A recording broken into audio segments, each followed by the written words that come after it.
ஆண்டவராய் இயேசு கிறிஸ்துவின் நாமத்தில் அன்பின் வாழ்த்துக்கள். அக்டோபர் மாத தேவனுடைய வார்த்தையின் தியானத்திற்கு உங்களை நாங்கள் அன்போடு அழைக்கிறோம். தினம் ஒரு எபிரேய வார்த்தை.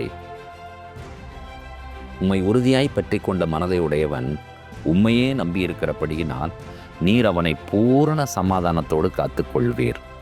யாருடைய மனம் தேவனுடைய வார்த்தையினால் தாங்கப்படுகிறதோ அவர்களுக்கு ஆண்டவர் பூரண சமாதானம். எபிரேய வார்த்தை என்ன சொல்லுகிறது? ஷலோம். பூரண சமாதானம் எவ்வாறு சொல்லப்பட்டிருக்கிறது? Shalom shalom. வாருங்கள், இப்படிப்பட்ட அற்புதமான வார்த்தைகளை அக்டோபர் மாதம் முழுவதும் தியானிக்க உங்களை நாங்கள் அன்போடு அழைக்கிறோம்.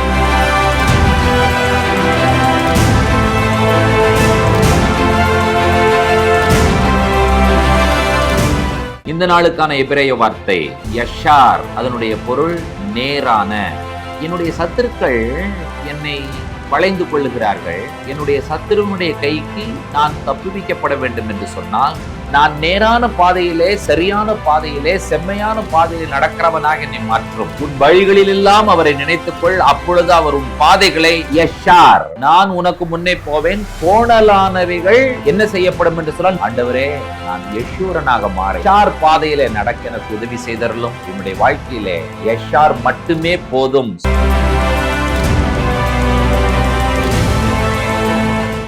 ஷலோம். ஆண்டவராய் இயேசு கிறிஸ்துவின் நாமத்தில் அன்பின் வாழ்த்துக்கள். இந்த நாளுக்கான எபிரேய வார்த்தை யஷார். அதனுடைய பொருள் ஸ்ட்ரெயிட், நேரான என்பதாகும். எழுத்துக்களை உச்சரிக்கிறேன். யோத், ஷீன், ரேஷ். உயிரெழுத்துக்களோடு சொல்ல வேண்டும் என்று சொன்னால் யோத், காமெட்ஸ், ஷீன், பெட்டா, ரேஷ். யஷார். யஷார் என்று சொன்னால் சரியான, நேரான, நிமிர்ந்து நிற்கிற, செம்மையான. இவைகளெல்லாம் யஷார் என்ற எபிரேய வார்த்தைக்கான சரியான பொருளாகும். கர்த்தர் நம்மிடத்துல என்ன எதிர்பார்க்கிறார்? ஸ்ட்ரைட், செம்மை, சரியான. நாம் ஒரு யஷாராக இருக்க வேண்டும் என்று சொல்லி ஆண்டவர் நம்மை எதிர்பார்க்கிறார். இந்த யஷார் என்ற வார்த்தை வருகிற வசனங்களை நாம் பார்க்க இருக்கிறோம். சங்கீதம் 5:8. கர்த்தாவே, என் சத்துருக்களின் நிமித்தம் என்னை உம்முடைய நீதியிலே நடத்தி எனக்கு முன்பாக உம்முடைய வழியை செவ்வைப்படுத்தும். செவ்வைப்படுத்தும், யஷார்படுத்தும். Make my path straight. Make my path yashar. என்னுடைய சத்துருக்கள் என்னை வளைந்து கொள்ளுகிறார்கள். என்னுடைய சத்துரு என்னை குற்றப்படுத்தாமல் இருக்க வேண்டும் என்று சொன்னால், என்னுடைய சத்துருவனுடைய கைக்கு நான் தப்புவிக்கப்பட வேண்டும் என்று சொன்னால், நீர் என்னுடைய வாழ்க்கையில் ஒரு விஷயத்தை செய்யுங்க ஆண்டவரே. என்னை நீதியாய் நடத்தி உம்முடைய வழியை எனக்கு செவ்வைப்படுத்தும் என்று சொல்லும் பொழுது, என்னை உம்முடைய நேரான பாதையிலே என்னை நடத்தும். நான் நேரான பாதையிலே, சரியான பாதையிலே, செம்மையான பாதையிலே நடக்கிறவனாக என்னை மாற்றும். கர்த்தர் உங்களிடத்திலும் என்னிடத்திலும் என்ன எதிர்பார்க்கிறார் என்று சொன்னால், நீங்களும் நானும் யஷார், ஸ்ட்ரைட், நேராக இருக்க வேண்டும் என்று சொல்லி ஆண்டவர் எதிர்பார்க்கிறார். கர்த்தருடைய வசனம், அவருடைய வார்த்தை, அதை முக்கியப்படுத்தி ஒரு சங்கீதம் சொல்லப்பட்டிருக்கிறது என்று சொன்னால் அது 119ஆம் சங்கீதம். மிக நீளமான ஒரு சங்கீதம் என்பதை நாம் அறிந்திருக்கிறோமே. அந்த சங்கீதத்திலே 128வது வசனம் என்ன சொல்லுகிறது? எல்லாவற்றை பற்றியும் நீ அருளின எல்லா கட்டளைகளும் செம்மை என்று எண்ணி சகல பொய் வழிகளையும் வெறுக்கிறேன். எல்லாவற்றை பற்றியும், சகலவற்றை பற்றியும், நீர் கொடுத்த எல்லா கட்டளைகளும் நேரானவை என்று எண்ணி, சரியானவை என்று எண்ணி, யஷார், செம்மையானவை என்று எண்ணி, நான் சகல பொய் வழிகளையும் வெறுக்கிறேன். சகல பொய் வழிகள், பொய் வழி, குறுக்கு வழி, இப்படி பல வழிகள் இருக்கிறது. அந்த வழிகளை நாம் விட்டுவிட வேண்டும். எதை செய்தாலும் நேராக செய்ய வேண்டும், நேர்மையுடன் செய்ய வேண்டும், நேர் வழியில் நடக்க வேண்டும். யஷார், ஸ்ட்ரைட். கர்த்தர் அதுதான் எதிர்பார்க்கிறார். நேராக, நேர்மையாக, நேர்வழியில் நடக்கிறவன் எதற்கும் பயப்பட வேண்டும் என்கிற அவசியம் இல்லை. தமிழில் அழகான ஒரு பழமொழி உண்டு. உண்மையை பேசுகிறவன் எதையும் ஞாபகம் வைக்க வேண்டும் என்கிற அவசியம் இல்லை, பயப்பட வேண்டும் என்கிற அவசியமும் இல்லை. சத்தியமேவ ஜெயத்தே, the truth triumphs என்று சொல்லுவார். வாய்மையே வெல்லும். வாய்மை என்பது என்ன? அதுதான் நேர்மை, அதுதான் ஸ்ட்ரைட். வேதாகமத்திலே ஒரு நபர், அவர் முற்பிதாக்களில் மூன்றாவதான நபர். தாயினுடைய இரட்டை பிள்ளைகளில் இரண்டாவதாக பிறந்தவர். அவர்தான் யாக்கோபு. யாக்கோபின் மேல் ஆண்டவர் பிரியம் வைத்திருக்கிறார். யாக்கோபு குணசாலியும் கூடாரவாசியுமாய் இருந்தான். உன்னுடைய வயிற்றுக்குள்ளாக ரெண்டு இனம், ரெண்டு தேசம் இருக்கிறது, மூத்தவன் இளையவனை சேவிப்பான், இப்படிப்பட்ட வாக்குத்தத்தங்களோடெல்லாம் பிறந்தவர் தான் யாக்கோபு. யாக்கோபை ஆண்டவர் இஸ்ரவேலாக ஆண்டவர் மாற்றுகிறார். எப்பொழுது? 16 அவர் திரும்பி வரும்பொழுது. இந்த யாக்கோபுக்கு ஆண்டவர் ஒரு பெட் நேம் வைத்து அழைப்பதாக ஏசாயா தீர்க்கதரிசி 44 அதிகாரத்தினுடைய முதல் 2 வசனங்களில் சொல்வதை வாசிக்க கேட்போம். இப்போதும் என் தாசனாகிய யாக்கோபே, நான் தெரிந்து கொண்ட இஸ்ரவேலே கேள்.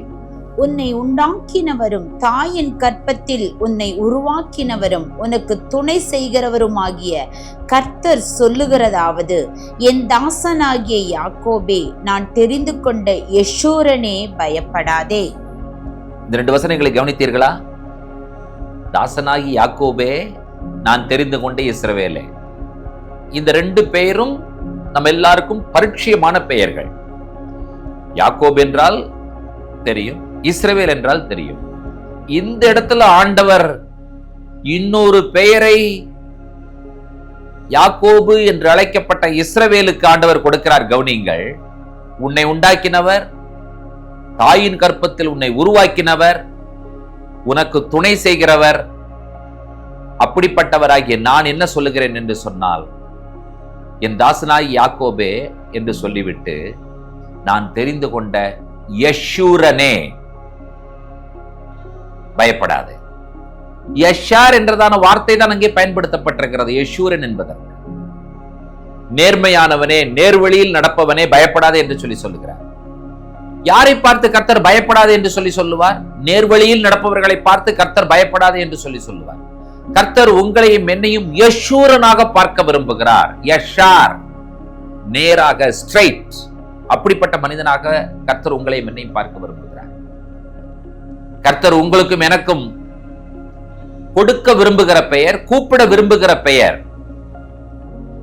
ஸ்ட்ரைட், நேர், யஷார், யெஷூரன் என்ற பெயரில் நம்மை அழைக்க விரும்புகிறார். கர்த்தருடைய வார்த்தையை பற்றி, கர்த்தருடைய வழிகளை பற்றி, நம்முடைய வழிகளை பற்றி சாலமோன் ஞானி நீதிமொழிகள் 3:6 என்ன சொல்லுகிறார்? உன் வழிகளில் எல்லாம் அவரை நினைத்துக்கொள், அப்பொழுது அவர் உன் பாதைகளை செவ்வைப்படுத்துவார். உன் வழிகளில் எல்லாம் அவரை நினைத்துக்கொள், அப்பொழுது அவர் உன் பாதைகளை யஷார், நேர் பண்ணுவார், ஸ்ட்ரைட் பண்ணுவார். நேர்வழியில் பயணிப்பது எவ்வளவு சந்தோஷம், எவ்வளவு சமாதானம், எவ்வளவு ஆசீர்வாதம் என்பதை யோசித்து பாருங்கள். ஏசாயா தீர்க்கதரிசியின் மூலமாக கர்த்தர் நமக்கு ஒரு அற்புதமான சந்தோஷமான செய்தியை சொல்ல விரும்புகிறார். அந்த வார்த்தைகளை கேட்டு நாம் யஷாராக மாற ஆண்டவர் நமக்கு உதவி செய்வாராக. ஏசாயா 45:2. நான் உனக்கு முன்னே போய் கோணலானவைகளை செவ்வையாக்குவேன். நான் உனக்கு முன்னே போவேன், கோணலானவைகள் என்ன செய்யப்படும் என்று சொன்னால் நேர்படுத்தப்படும், யஷாராக்குவேன். ஆண்டவரே, நான் யெஷூரனாக மாற எனக்கு உதவி செய்தருளும். நான் யஷார் பாதையிலே நடக்க எனக்கு உதவி செய்தருளும். என்னுடைய வாழ்க்கையிலே யஷார் மட்டுமே போதும், ஸ்ட்ரைட் மட்டுமே போதும் என்கிற காரியத்தை ஆண்டவரிடத்துல கேட்போம்.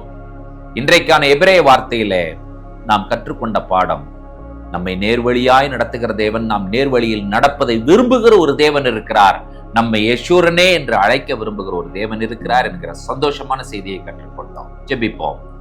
பரிசுத்தமும் கிருபையும் இரக்கம் நீதி நிறைந்த எங்கள் அன்பின் ஆண்டவரே, ஆசீர்வதிக்கப்பட்ட காலை பொழுதிலே யெஷூரன் என்று சொல்லி எங்களை நீர் பார்க்க விரும்புகிறீர். நாங்கள் நேர்வழியாய் நடக்க வேண்டும் ஆண்டவரே. யெஷார் என்ற எபிரேய வார்த்தைக்காய் ஸ்தோத்திரங்களை சொல்லுகிறோம் ஆண்டவரே. எங்களை உண்மையும் செம்மையும் நேர்மையுள்ளவர்களாக மாற்றுவதற்காக உண்மையான தெய்வம் இந்த பூலோகத்தில் இறங்கி வந்தீரே, அதற்காக நன்றி. நம்முடைய கரத்தில் ஒப்புக் கொடுக்கிறோம் இயேசு கிறிஸ்துவின் நாமத்தில் பிதாவே, ஆமேன். நம்முடைய கர்த்தராகிய இயேசு கிறிஸ்துவின் கிருபையும் பிதாவாகிய தேவனுடைய அன்பும் பரிசுத்த தேவாவியானவருடைய அன்பின் ஐக்கியமும் சிநேகமும் நம்முடைய ரோடும் கூட கர்த்தருடைய வருகை பெறுகிறது நீடித்து நிலைத்திருப்பதாக. ஆமேன், ஆமேன். ஷலோம். தேவ கிருபையும் சமாதானம் பெருகட்டும். ஆமேன். இன்றைக்கு நாம் பார்க்க இருக்கிற வார்த்தை யெஷுவா, ரட்சிப்பு, சால்வேஷன். இந்த ரெண்டு வார்த்தைகளுக்கும் பின்னால் உள்ள எபிரேய வார்த்தையை நீங்கள் கேட்பீர்கள் என்று சொன்னால் ஒரு நிமிடம் அதிர்ச்சியாகும். என்ன வார்த்தை? இந்த பக்கம் போனா எகிப்து பிடித்துக் கொள்வார்கள், முன்னேறி போக முடியாது, கடல் இருக்கிறது, என்ன செய்வது? அவர்கள் திகைத்து நின்று கொண்டிருக்கிறார். பயப்படாதிருங்கள், நீங்கள் நின்று கொண்டு இன்றைக்கு கர்த்தர் உங்களுக்கு செய்யும் ரட்சிப்பை பாருங்கள். நம்முடைய இருதயம் கலிகூற வேண்டும் என்று சொன்னால் அதற்கு ஒரே வழி யார் என்று சொன்னால் இயேசு கிறிஸ்து மட்டுமே வாய்ப்பாக இருக்கிறார்.